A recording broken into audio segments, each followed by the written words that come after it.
Diinformasikan Amerika Serikat dan Papua Nugini telah menandatangani kerjasama bilateral.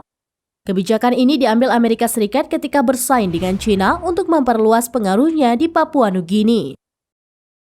Menteri Luar Negeri Amerika Serikat Antony Blinken dan Perdana Menteri Papua Nugini James Marape menandatangani fakta dan perjanjian keamanan maritim selama kunjungan Blinken ke ibu kota Port Moresby pada Senin 22 Mei 2023.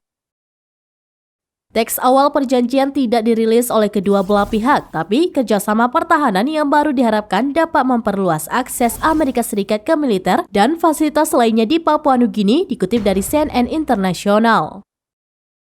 Kerjasama ini memungkinkan akses Amerika Serikat ke lapangan terbang dan pelabuhan Papua Nugini, termasuk menaiki kapal satu sama lain, berbagi keahlian teknis dan pengawasan satelit.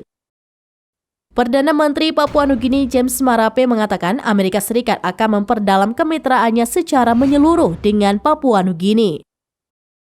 Mereka membahas perkembangan ekonomi, krisis iklim, dan pentingnya melanjutkan keterlibatan Amerika Serikat dengan Pasifik menurut Departemen Luar Negeri Papua Nugini dalam pembacaan kerjasama.